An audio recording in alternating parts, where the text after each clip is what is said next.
सुषमा और सुमन दोनों देवरानी जेठानी के घर आमने सामने थे।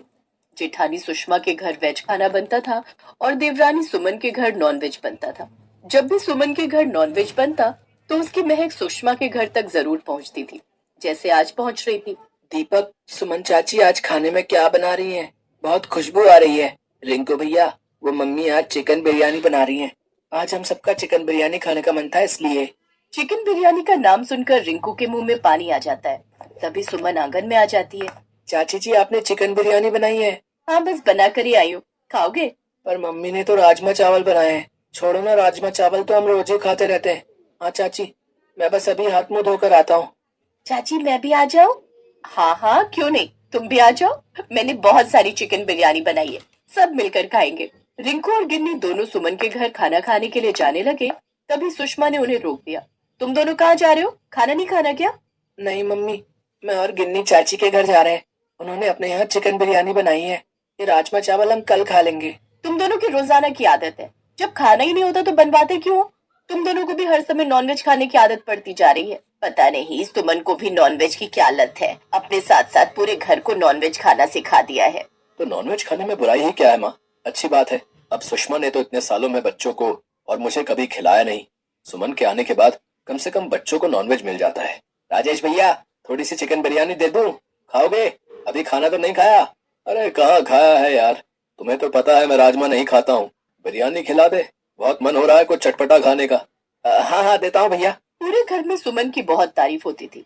उसके नॉनवेज के सामने वेज खाना घर में किसी को अच्छा नहीं लगता था, सिवाय सुषमा और उसकी सास के। सुमन अक्सर ही बदल कर नॉनवेज डिश बनाती रहती थी। कभी फिश करी, कभी अंडा करी, कभी मटन चिकन की तरह की डिशेस। और इधर सुषमा भी वेज बनाने में कुछ कम नहीं थी। उसका वेज खाना बहुत ही टेस्टी बनता था।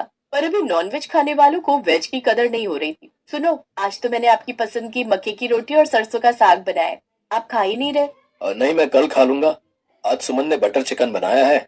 आज मेरी वही पार्टी है। तुम और माँ खा लेना, बच्चे भी मेरे साथ उधर ही खाना खा रहे हैं। ये तुम लोगों ने रोजाना का क्या चक्कर बना रखा है? जब देखो सुमन के घर नॉनवेज खाने के लिए चले जाते हो। अरे अपने घर का साधारण भोजन तुम्हें बुरा लगता है? आजकल साग का सीजन है, मक्के की रोटी सरसों का साग कितना अच्छा लगता है। और तुम हो जो शाकाहारी चीज कुछ भी नहीं खाते हो। तभी सुमन भी आ जाती है। अरे माँ जी, भाभी आप भी उधर ही आ जाओ ना, कुछ वेज बना लेंगे, इकट्ठे खाना खा लेंगे। नहीं नहीं, मैं बिल्कुल उधर नहीं खाना खा सकती। मुझे तो वैसे भी मांसाहारी भोजन से घृणा है, मैं नहीं खाऊंगी उधर खाना। सुमन तुम तो जानती हो, मैं और माँ जी उन बर्तनों में बिल्कुल भी खाना नहीं खाते जिनमें नॉनवेज बनता है। कोई बात नहीं, तुम लोग खा लो। इधर मक्के की रोटी सरसों का साग बना हुआ है, मैं और माँ जी वही खा रहे हैं। तुम खाओगी क्या? सुषमा की बात सुनकर सुमन जोर से हंस पड़ती है। साथ में नरेश भी हंसने लगता है। भाभी, नॉनवेज के सामने वेज कुछ भी नहीं है। ये लोग नॉनवेज के अलावा कुछ नहीं खाते। जब नॉनवेज सामने रखा हो तो बिल्कुल भी वेज को मुंह नहीं लगाएंगे। मैं इन सबको अच्छे से जानती हूँ। ये मेरे हाथ का बना हुआ बटर चिकन बहुत शौक से खाते हैं। भाभी, अब आप भी वेज बनाना छोड़ दो, नॉन वेज खाना शुरू कर दो। उस दिन पहली बार सुषमा को बहुत बुरा लगा। उसका दिल बहुत दुखा। अब उसने खाना बनाना बहुत कम कर दिया। उसे पता था कि अगर वो शाकाहारी खाना बनाएगी तो कोई नहीं खाएगा, सब मांसाहारी खाना ही खाएंगे। वो बस अपनी सास और अपने लिए वेज खाना बनाती थी। सुषमा ने सुबह का नाश्ता बनाना भी बंद कर दिया। मम्मी, आज आपने नाश्ता नहीं बनाया? नहीं, अब मैं कोई नाश्ता नहीं बनाया करूंगी। तुम्हें तो नॉनवेज पसंद है ना, जाओ चाची के घर जाओ और वही नाश्ता करना। क्या बात है, आज कुछ खाने का नहीं तुम लोग घर पर खाते ही कब हो जो सुषमा बनाए? तुम्हें तो सारा दिन सुमन के घर जाना होता है ना, तो अब वहीं चले जाओ, उसने कुछ बनाया होगा। मम्मी बहुत भूख लगी है, कुछ बना दो। आज मैं कुछ नहीं बनाऊंगी, और आज तो क्या, मैं अब कभी भी आप सबके लिए कुछ नहीं बनाऊंगी। अगर खुद बनाकर खा सकते हो तो खा लो। सुषमा अब अपनी सास और अपने लिए ही खाना बनाने लगी। उसने राजेश और बच्चों के लिए खाना बनाना बिल्कुल बंद कर दिया। अब राजेश और बच्चे बहुत परेशान हो गए। वो सुमन के घर भी बार बार जाकर कुछ खा नहीं सकते थे। वो तो सिर्फ नॉनवेज खाने के लिए बुलाती थी। एक दिन सुमन बहुत बीमार पड़ गई। उसकी तबीयत बहुत खराब हो गई। उसे टाइफाइड बुखार हो गया, इस वजह से वो बहुत कमजोर हो गई और घर के काम नहीं कर पाई। घर में खाना भी नहीं बनता था। सुमन, मैं सुषमा भाभी को बोलता हूँ, तुम्हारे लिए मूंग की दाल की खिचड़ी बना देंगी। नरेश, भाभी तो पहले ही भैया और रिंकू गिन्नी से नाराज है। वो उनके लिए भी कुछ खाने का नहीं बनाती, तो मेरे लिए कैसे बनाएंगी? एक बार बोल कर देख लेता हूँ, या रहने दो। चलो मैं कोशिश करता हूँ, शायद बना लूँ। नरेश रसोई में खिचड़ी बनाने लगता है। तभी सुषमा डिब्बे में खिचड़ी भर कर ले आती है। नरेश भैया रहने दो, आप नहीं बना पाओगे, मैं खिचड़ी बनाकर लाई हूँ। सुमन ये लो खिचड़ी खा लो, तुम्हारे लिए अच्छी है। सुमन बहू अब कैसी तबीयत है? अब ठीक है। डॉक्टर कह रहा था मैंने बासी चिकन खा लिया, इस वजह से मुझे टाइफाइड हुआ। खाने में खिचड़ी दलिया सब्जियों का सूप वगैरह बोला है। नॉनवेज अभी बिल्कुल मना किया है, क्योंकि आजकल नॉनवेज बहुत खराब आ रहा है। मार्केट में सड़ा हुआ नॉनवेज बेच रहे हैं, इसीलिए वही नुकसान कर गया है। पर मेरी तो वेज खाना बनाने की हिम्मत ही नहीं है। अरे तुम इस हालत में खाना थोड़ी बनाओगी। टेंशन मत लो, मैं और माँ जी सब संभालेंगे। तुम कुछ दिनों तक आराम करो, मैं सबके लिए खाना बना दिया करूंगी। नरेश भैया मैं नॉनवेज नहीं बनाती, आप वेज खा लोगे ना? सुषमा की ये बात सुनकर नरेश ने हाँ में सिर हिला दिया। उस दिन घर में सिर्फ वेज बना, नॉनवेज नहीं। दीपक बेटा, मैं नॉनवेज नहीं बना सकती तो क्या हुआ? मैंने तुम्हारे लिए वेज चाप और शाही पनीर बनाया है। अपनी ताई जी को खाकर बताओ कैसा बना है। सचमुच बहुत टेस्टी है ताई जी। आप तो वेज खाना बहुत अच्छा बनाती हो, ये तो नॉन वेज से भी अच्छा है। तो और क्या, वेज खाना नॉनवेज खाने से बढ़िया ही बनता है। कुछ समय बाद सुमन ठीक हो गई। मैं सोच रही हूँ अब नॉनवेज खाना बंद कर देते हैं।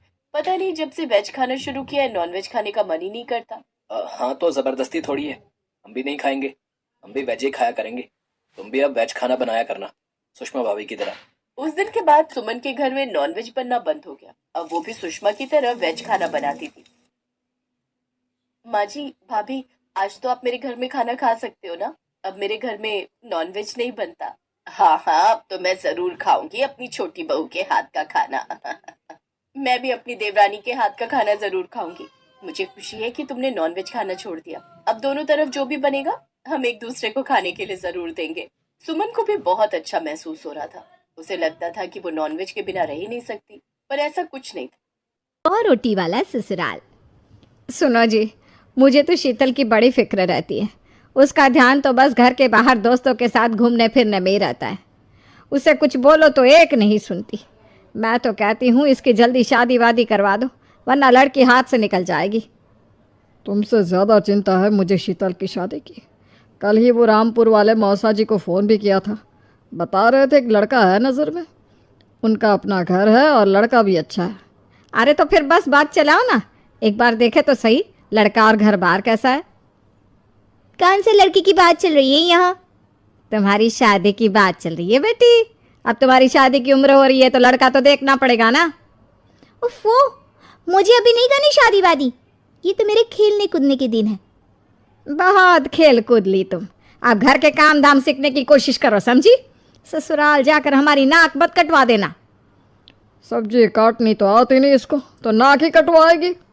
अरे मैं इसे शादी तक अच्छे से सब सिखा दूंगी, आप तो बस उस लड़के से इसकी शादी के बाद चलवाओ। कुछ दिनों बाद कुणाल और उसकी माँ शीतल को देखने घर आते हैं। कुणाल दिखने में बड़ा ही स्मार्ट होता है, शीतल तो उसे देखती ही रह जाती है। देखो जी, हमारी कोई डिमांड तो है नहीं, बस हम चाहते हैं कि लड़की घरेलू हो, घर के सारे कामकाज संभाल ले। अब आपके परिवार में तो बस 3 ही लोग हैं, पर हमारा तो खूब भरा पूरा परिवार है। बाकी हमें लड़की के घूमने फिरने दोस्तों से मिलने से कोई दिक्कत नहीं है। घर का काम करने के बाद जो चाहे सो करे। अरे वाह, ये तो इतने बढ़िया लोग हैं। लड़का भी इतना स्मार्ट है और ऊपर से इन्हें मेरे घूमने फिरने से भी कोई दिक्कत नहीं है। हे भगवान, तूने तो बिना मांगे ही मुझे सब दे दिया। बताओ जी, और क्या चाहिए हमें?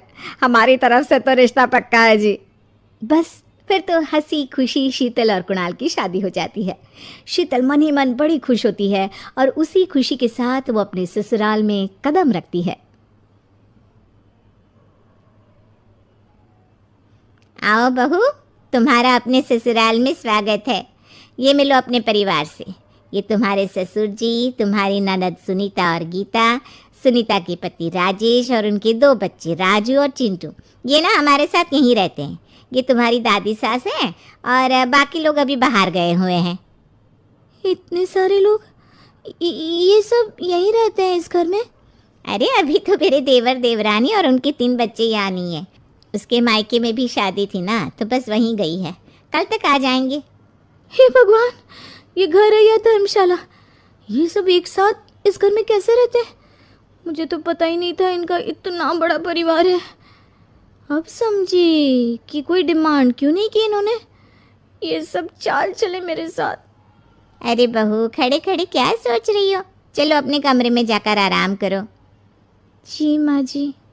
अगले दिन शीतल का ससुराल में पहला दिन होता है। शीतल रसोई में जाकर सबके लिए खीर बनाने लगती है। तभी उसके ननद सुनीता आती। अरे वाह भाभी, आज क्या बना रही हो? बस दीदी, आज वो पहली रसोई है ना, तो खीर बना रही थी। अरे भाभी, ये खीर वे रहने दो। घर में 4 लोगों को शुगर है और कुछ लोग मीठा ही नहीं खाते। आप ना सीधा खाना ही बना दो। क्या फ़र्क पड़ता है, मीठा बने या नमकीन, बस बहू के हाथ की पहली रसोई होनी चाहिए ना। जी दीदी, तो फिर मैं खाना ही बना देती हूँ। आप बता दो खाने में क्या बनेगा? बस सिंपल सी कोई सब्जी बना दो, जैसे आलू गोभी या आलू मटर, और उसके साथ रोटियां सेक दो। हमारे परिवार में अब तुम्हें मिलाकर पूरे 20 लोग हो गए हैं। 15 बड़े और 5 बच्चे। बड़ों की 6 और बच्चों की 2 के हिसाब से रोटी बना देना। चलो मैं चलती हूँ, सब देख लेना। हाँ, बड़ों की 6 रोटी मतलब कि 15 लोगों की 90 रोटियाँ, और बच्चों की 2 रोटी मतलब 5 बच्चों की 10 रोटियाँ। 90 और 10 मतलब कुल मिलाकर 100 रोटियाँ। हाय, मैं तो मर गई। 100 रोटी अकेले कैसे बनाऊंगी? माँ, ये तुमने मेरी शादी कहाँ कर दी?